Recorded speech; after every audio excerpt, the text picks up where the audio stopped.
Hey guys, welcome back to another episode of Free Terrible Gamers Podcast. I'm your host Colin here with Ashton. What's up, guys?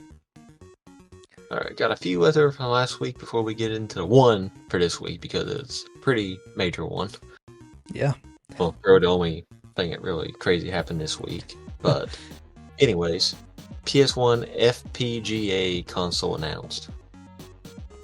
Yeah, so Taka Udon, he's a YouTuber. For those of you that don't know, I've watched him several times. He does reviews on emulation handhelds like the Odin, the Ally, and different ones. But anyway, it said that Taka Udon has revealed that those who pre-order the upcoming FPGA PS1 will be able to get it for $149 US. The new system is compatible with the Mr. FPGA cores and is capable of running original PS1 discs via an optional add-on, which is connected via the expansion slot on the base of the system. The console will also support original PS1 controllers and memory cards and offers analog and digital output, HDMI, DIN10, VGA, component, and composite, NFC, Wi-Fi, and Bluetooth. You'll also get one YC input for PS1 light guns when used on a CRT TV, a microSD card slot, 3 USB-A ports, 1 USB-C port, Ethernet 3.5mm analog audio, and a TOS link digital audio. And it says there's also a chance it may have been sold in the classic PS1 gray shell. But anyway, what all that basically means, I know it's a lot of abbreviations and confusing crap, but basically it's the PS1 mini that Sony should have made is basically what it is. So, like I said, it can run PS1 discs, or it can run games off of a micro SD card. And it also supports PS1 controllers, or you can use Bluetooth to use whatever controller you want. Switch Pro, PS5, whatever. And then has HDMI, VGA, whatever output you want. And basically, that's about it. It's pretty cool how the community is taking matters into their own hands when Sony's definitely didn't deliver the PS1 classic. It didn't have Spyro or Crash on it, which I know that's not their IPs anymore, but still, like, that's when you think of PS1, those are two of the top franchises that you think of. Oh yeah, especially since that was the face of their console. Yeah, that was their mascots back then. So, I mean, for $149, I mean, that's not bad, because I don't remember what the classic PS1 was, but whatever it was charged too much for what games was on. They were out and done about $60. They could have. It was just that done the rest. It could have been, but either way, it's still too much because it had crap games on it. It's literally whatever games you have in your library disc-wise, or whatever games that you back up on a micro SD card, or ROMs that you get from online, however you go about it. But doubles as an emulator, or it can play the actual disc that you do have if you have them. Yes, and of course it'll also, I'm sure, not just play PS1 games. He didn't specify what. I mean, I don't know how powerful it is, but I mean, it's at least powerful enough to run PS1, so you'll be able to run NES, SNES, Game Boys, and all those. SEGA, Genesis, and all that, but anything up to PS1. About it and not saying what it'll run. That way, no one can come sue them directly. Right. Except for Sony if they really wanted to, but yeah. So if it'll run up to PS1, I'm sure it'll run Nintendo side up to Nintendo 64. Oh yeah. Basically the same concept between the two. Mm-hmm. So I thought about maybe picking one up, but I'm going to wait and see if he does release it in the PS1 gray, or if it's still, because I think there's white, black, and blue for sure. And I'm going to wait and see if there's a PS1 gray before I even consider getting it. Yeah. Because the N64 was the only true 64-bit system, but PlayStation 1 was basically this PlayStation's equivalent to the 64-bit. Yeah. Alright.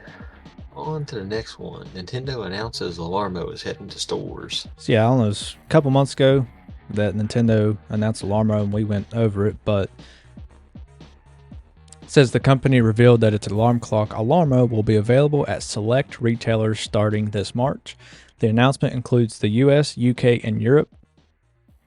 The 99 alarm clock launched late last year, but is currently only available to those with a Nintendo Switch Online subscription.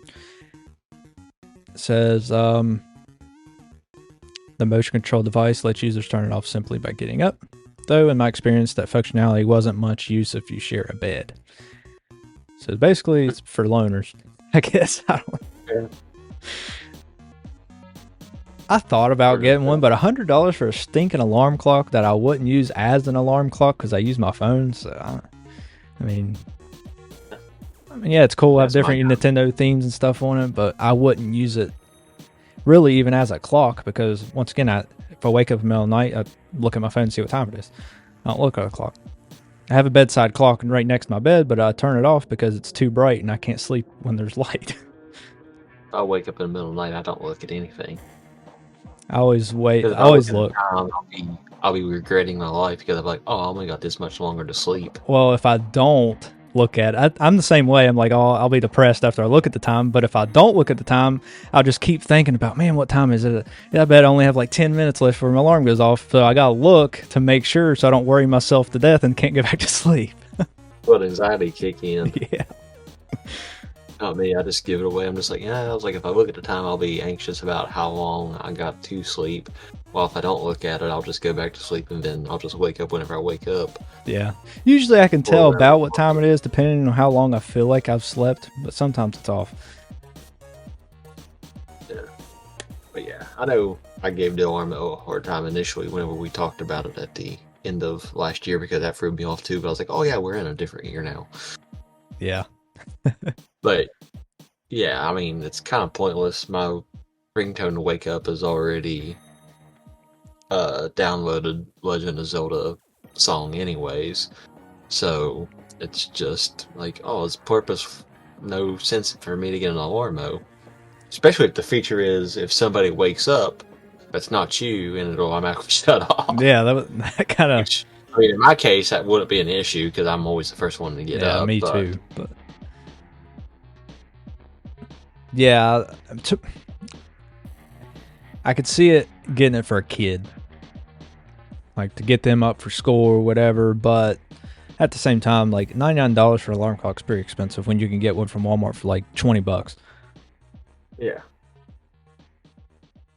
with the radio features and everything, and not just snippets of Nintendo songs. Yeah, which I mean, it's cool. Nintendo themes, Nintendo songs, whatever, but I wouldn't use it as an actual alarm clock, so it would just sit there. But yeah, you don't got much longer to wait if you do decide to get it yourself, because it is March. When it'll be for the US, UK, and Europe. Yeah, January's already almost over, so you only got a little over a month. I'm assuming it's already basically said that it got released last year, last year. So I'm assuming it was just released in Japan. I believe so, in stores, but I mean we can get it now through the Nintendo Switch Online, but like actual retailers don't have it yet over here. Gotcha. That could have been what it was. Yeah. But what everybody, but you had to get it from Nintendo themselves. Yeah, like their Nintendo Switch Online controllers, the NES controller, SNES, and Nintendo 64 controller through them. Yeah. I got a GameCube controller for them for the Switch. Yeah. That I run my emulators with on my computer. I should use my Wavebird. Yeah. I was never that fancy as a kid. They have a Wavebird. Oh, they're nice. Oh yeah. First technical wireless controller. Yeah. The only drawback is that it doesn't have rumble, but yeah. The rumble can be annoying sometimes though. That's true. Like the other day I forgot about the rumble, like how hard they rumble. Because I was playing Ezra on Super Smash Melee. and he walked away for something, put his controller down, so I just mess around with character he had on stage, throwing him off stage, and whenever the character fell off the stage and was done right before they respawned, it just vibrated off the table. I was like, oh yeah, I forgot how hard these things vibrated as a kid. Yeah, and depending on what you're doing and what game, it can rumble even like really, really hard. The one that always stood out to me for the GameCube, I know we're kind of getting off topic, but I want to talk about it. So in Super Mario Sunshine, after you beat the airplane or the airstrip shine, and then you go in to Delfino Square and beat that monster there, and then the statue rises up from the goo. Yeah. When that statue rises up, that is the hardest that I can remember that the controller rumbles. Like, it is so hard. It's hard, and it's probably one of the longest because it's the entire time that statue is rising up until it stops and you see Shadow Mario on top of it. Like, I think that statue rises for every bit of at least 7 seconds. Yeah, and it just makes it feel so much longer because that controller's vibrating the crap out of your hands. Like, there was no reason for them to make that rumble that hard. I mean, I guess that was the advantage of having a chord feature back then, but like PlayStation didn't even rumble that hard. No, but that's always stood out to me rumble wise. Like, when I think of rumble, especially in the GameCube, that I always think of that because it's hard. My most irritating rumble was anytime you got kicked off the foil or ATC on ATV Off-Road Fury. Yeah, I remember. Because it's like a little quick rumble, but it's just like, oh, that just happened. Yeah, because you're aggravated, and then you feel the rumble. You're aggravated, but somebody had the balls to kick you off your vehicle. Yeah. I remember we always used to have, like, we would say, like, have a peace treaty or whatever, and then we'd pull up beside each other like you're going to talk, and then everybody would always kick somebody off. Or we'd gain up on somebody, and we, like, if it was me and Carter playing, we'd gain up on Carter and repeatedly kick him off. One of us would. Good times. Yeah, before the match. Nobody kicks each other off till we get down to the thing, then line up. Yeah. Z button it is. Yeah. The Z button of somebody. I heard somebody call it the other day. The Z button. Called the Z. They called it the Z. I guess in England, it's the Z button. Like, say Z I for Z. So. Still think it would be called Z. You'd think. They still use the alphabet. They say Z for Z. I don't know why.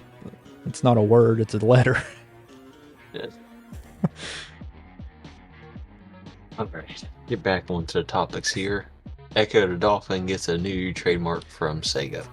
Yeah, we talked about a couple weeks ago, a couple other games getting their trademarks back up from SEGA, and now SEGA has filed 2 new trademarks corresponding to the Ecco the Dolphin franchise. Ecco the Dolphin is a sci-fi action series that first debuted in 1992 for the Sega Genesis, followed by 4 more games up until 2000. After which it went dormant for 25 years. And it said that the recent trademark filing could signal a comeback for Ecco the Dolphin, adding yet another franchise to the growing list of Sega's legacy revivals. Sega has filed a couple of new trademarks. I just said that. I don't know why I repeated that. It says the very first Ecco the Dolphin game launched in December 1992 for Sega Genesis and quickly became a standout title thanks to its mind-bending sci-fi premise, unique style gameplay, and atmospheric underwater world. It was followed by 4 more entries, namely Ecco, The Tides of Time, Ecco Jr., Ecco Jr. and the Great Ocean, Treasure Hunt, and Ecco the Dolphin, Defender of the Future. So those I've never heard of. The only one I ever heard of was Ecco the Dolphin. Mm-hmm. It says... Well, I'm assuming everyone would have been Dreamcast. Probably. It says Ecco the Dolphin Defender of the Future was released in 2000 for the Sega Dreamcast and PlayStation 2. Yeah. As an attempt to modernize the series. Despite the backing of a spirited fan base, Ecco the Dolphin has laid dormant since then. I mean, To me, I mean, I played it when I was younger, but I just swam around. Like, I didn't actually know the point in the game, what you were supposed to do. I just swam around with the dolphin. See, what I remember from it as a kid, which only time I played it was in the orthodontist office whenever I had my braces. So I was still like old enough of a kid to know like the difference in between like the different type of stuff because I was a teenager. Yeah. So to me, it's like looking back on it now, they're calling it a sci-fi, which that's kind of a stretch. Yeah. Like, yeah, you're using your echolocation to potentially kill stuff, but it kind of reminds me of a Samus game. Like, I think they've taken stuff from Metroid, but they kind of made it open world at the time. Even though technically Metroid is a open world game to an extent. Because you can take any route. You don't technically have to take one route to get to XYZ. Right. So that's what like reminds me of is just kind of Sega's version of Metroid at the time. Because obviously Metroid had been out for about 6 years at that point. Or 5 years. That's 86 true. or 87. 87, I think. Because Mario was 85, Zelda was 86. It either came out the same year as Zelda or it came out a year later. I can't remember. Look it up Go real live. quick. Yeah. I said it's one of the two. It's 86 or 87. 87. 87. So Well, yeah, it was in the Mario. U.S. In Japan, it was 86. And then August 6th, 1986. And then it didn't come to America on the NES until August 1987. So a whole year later. So I guess it makes sense why I was saying 86 or 87. yeah. It's technically both. Technically both, right. Depending on where you're from. Yeah. Obviously, we're from over here, so it would have been 87 for the American release. Yeah. Which I think on Nintendo Switch Online it does say 86 on there, so that's probably what. Yeah, they go for some reason they go by the Famicom. Yeah. Release date. I mean, it makes sense because they're a Japanese company. Yeah, but I mean, I understand why they wouldn't have two different ones on Nintendo Switch for the Japan region and then the US region. But Oh, it'd be cool to have actually play the Famicom on the Nintendo Switch Online. yeah, it would. But The games were slightly different and difficulty spikes and everything else, which they technically have the special editions that are technically the Famicom releases yeah, from there. Or they're just ways to get ahead, like if you do the SP version of the original Legend of Zelda, you automatically start out with the white tunic. yeah, and you get a bunch of crap from the beginning. So I guess it really depends on the game. Yeah. So yeah, Echo the Dolphin just reminds me of Sega's knockoff of Metroid. Because how you had to traverse and everything, because I played Echo a little bit just with Nintendo Switch Online too. That's just what it reminds me of now is, like I said, as a teenager I didn't really pay attention to it, but I do remember just traveling around like I was like, this seems like familiar to an extent. But just how you traversed, like instead of shooting a door to go for a door, you just swam for a narrow hobo to the next section. That's why I said I would call it more of an open world setting Metroid. So I might have to try because I haven't played. I wasn't even quite a teenager whenever I played. I was probably like, I don't know, 9 or 10. So I probably didn't think to bust through walls and stuff. I was just going through the water, swimming around. So yeah. So now, if I played it, I might see what you're talking about. How it's kind of like a Metroidvania is that genre. So yeah. Okay, I guess Castlevania would have been a thing back then too. Yeah. Yeah, Metroidvania. Back then. Yeah, Metroidvania is they got the genre from Metroid and then Castlevania merged to make that one genre. So yeah. For those of you that don't know what a Metroidvania genre is. I mean, apparently in 1992 they called it a sci-fi game. Yeah, I don't know. I mean, I guess technically today's time they're calling it a sci-fi game, but that's just what they would have related to back then. But yeah, it definitely sounds like a Metroidvania in today's time. Yeah, definitely. All right, kind of sticking with Sega and Nintendo combination, but NintendoLife launches a better eShop. So, those of you that are listening, if you've ever been on the official Nintendo Switch eShop, you probably know that it lags a lot. It's slow. No matter how fast your Wi-Fi is, the eShop kind of sucks to go through. So Nintendo Life kind of put matters into their own hands and made their own eShop. It says, we've created customizable filters that automatically filter out spam games for you. You can help them categorize games by using the report button. It says they've replicated as best as they could the existing discoverability on the eShop while adding more of their own. Please share your feedback and ideas on different ways to browse games, and we'll build those in.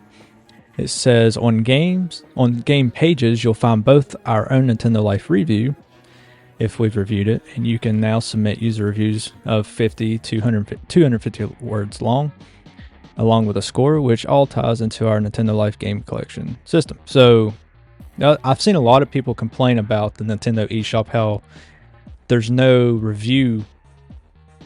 way to review the game. So there's not even a star system. So like a bunch of the indie games and stuff, you can't review to see if it's worth, picking up or anything. So Nintendo Life added that to theirs. And then it says, obviously, they've also made the better eShop much faster to browse, added a dark mode, and optimized it for mobile phones. It said they've added a cart/basket system, so you can add and remove games to or from your cart. However, as a limitation of the actual eShop, you'll still need to buy each game individually. It says, finally, they added music. As you know, the Nintendo Switch eShop it's just quiet. While the Wii had music, the 3DS had music, the Wii U had music, and then the Switch is it's just quiet. And it says, please note that this project is a work in progress. They are still working on importing data, categorization, default settings, and plenty more. It says that they aren't the first to create an eShop alternative. However, they believe the first step will get them ready for Switch 2 and whatever Nintendo decides to do with its digital storefront. So, basically, just quality and life improvements for the eShop. If you'd rather buy the games through them to play on your Switch, you can do that. Yeah, but then they can technically make their own prices and stuff like that too. I mean, I'm still sure they'll be competitive with the eShop. Yeah, I haven't actually went on there to see how it's set up. But yeah, they could kind of make their own pricing. That way they kind of get a cut of it as well. But knowing Nintendo Life, they probably wouldn't do that, but you never know. I mean, it seems like a good idea. It's just that hump, and if Nintendo actually tries to go after them or not. I think it would depend on if they plan on just using the same exact eShop on the Switch 2 or not. If they plan on just completely revamping the eShop, they probably wouldn't worry about it. But if it's going to be the exact same one, then you might take a chance on them going after them for it. Kind of like how they went after Jinx, even though Jinx didn't do anything wrong, because we already know that the cartridges are going to be around the same size, so the games are going to be so close, so it would be easy to emulate Switch 2 games right on Jinx as well. So. Mm-hmm. And Nintendo themselves even said, oh yeah, emulation's not illegal, we just don't like other companies doing that to our IPs. Yeah. They straight up said that the other day. I seen an article on it. Yeah, I mean, emulation's not illegal, it's just how people go about getting the games is what's illegal. Mm-hmm. Yeah. So like you as a person, well, I guess it's basically a whole like technical TikTok situation right now to an extent. A little less holes and stuff to jump through, but yeah, it's basically to cut and dry. Like, oh yeah, it's because it's not on the App Store or Google Play Store anymore. Right. So it's basically the same situation with that. It's okay. It's here. It's not here. I seen It's people. okay to have, but it's how you go get it. I seen people that still had TikTok installed on their phone or selling their phones for like 50 grand, and people are buying them. Well, they done Flappy Bird Mm-hmm. like 12 years ago now. That's rough. Yeah, it is. But yeah, that's what people was doing with Flappy Bird whenever it got taken off the App Store. Yeah. People were selling their iPhone 8s for, you know, I think 6-7 grand at the time. Even though if you downloaded it before and you have an iPhone, I'm talking about Flappy Bird, not TikTok, but Flappy Bird, you can still download it now. You can go to your purchase history or your download history and still download it if you've downloaded it before on your account. A lot of people don't know that, but like right now I could download Flappy Bird if I wanted to because I've got it before. But TikTok you can't because it's been completely banned by the government. Well, it's unbanned, but you still can't get it on the App Store. But because it's illegal for the companies right now. Yeah. Just not people actually using kids. Like emulation. It was a good emulation analogy right now. Yeah. Yeah. It's illegal for the companies to technically have how they obtain it. It's just not illegal to actually use if you have it. Right. Alright. To skip this big old long topic or to just do it and say screw this week's topic. Give them actual news. We're going to go down to Developer Direct. Okay. Even though it was only 4 minutes. Yeah. Come on. Open up. All right. I just used the whole link instead of getting notes, or I just used the link as my notes. That's fair. I've done that a couple times. Yeah. So, try to go through this pretty quick. Everything that was announced at the 2025 Xbox Developer Direct. We had Doom: The Dark Ages launching May 15th, 2025. South of Midnight launching April 8th, 2025. I guess I should say for what they're launching for. Doom: The Dark Ages launching for Xbox Series, Xbox app for Windows PC, Steam, PlayStation 5, and play it day one on Game Pass. South of Midnight, it is launching on Xbox Series, Xbox app for Windows PC, Steam, Cloud, and play it on day one with Game Pass. No PS5 release for that one. Next, we have Claire Obscure Expedition 33 launching April 24th, 2025 for Xbox Series X and S, Xbox app for Windows PC, and play it day one with Game Pass. Ninja Gaiden 4 launching fall 2025 for Xbox Series, Xbox app for Windows PC, Steam, Cloud, PlayStation 5, and play it day one with Game Pass. Ninja Gaiden 2 Black was available the day of the Developer Direct, so it's available now, time recording. And when you hear this, of course, and it released on Xbox Series, Xbox app for Windows PC, and play it day one with Game Pass. And it says, looking ahead, as with every Developer Direct, today's show marks just a selection of the games coming to Xbox this year. Next up is Avowed, Obsidian's Entertainment upcoming fantasy RPG, which launches on February 18th, 2025 for Xbox Series, the Xbox app for Windows PC, Battle.net, Steam, Cloud, and will be available on day one with Game Pass. And it says, with our own studios and incredible partners working on new experiences, stay tuned to Xbox Wire and Xbox social channels this year to see why there's never been a better time to be an Xbox player. And that's it. Avowed's coming on my birthday.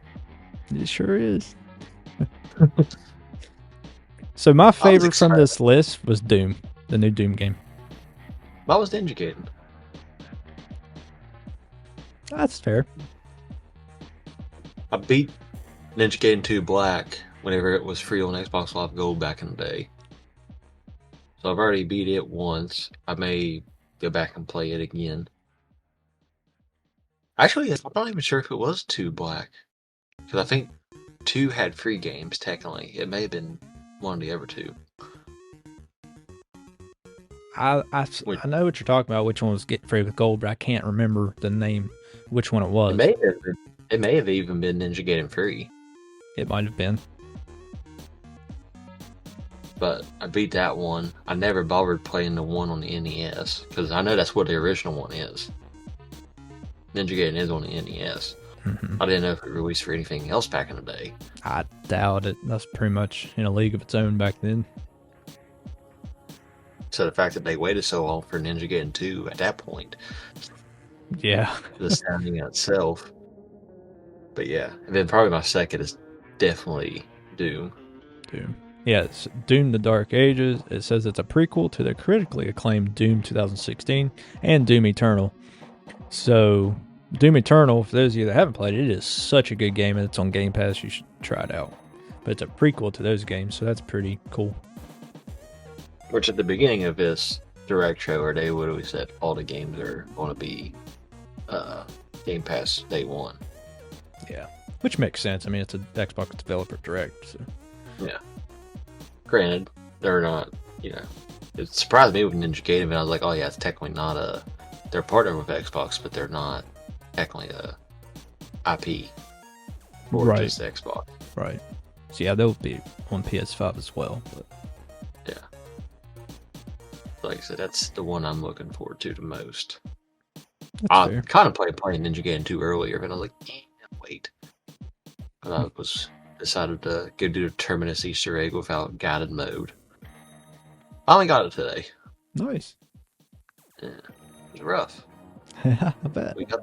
We decided to wait till like round 31 to go in. Nice. Oh, rough. Yeah, it is rough. I did get the ray gun from Ski today. Did you? Yeah. I was like, I ain't seen the ray gun since I first downloaded this game. I always use the Wonder Bar, so I usually get the ray gun. I ran out of those pretty quick, but I usually got whichever the actual wonder weapon was for the map. Yeah. With the Game Pass, you pick up Wonder Bar gums pretty often. And plus, Prestige gives you a gum pack too. Each time you Prestige. I don't guess I ever pay attention to it.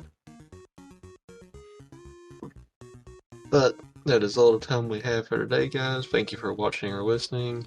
Follow us on our socials at TikTok. Granted, if you still have it or not. Facebook, Instagram. Got merch on Redbubble and TeePublic. And I think that's it.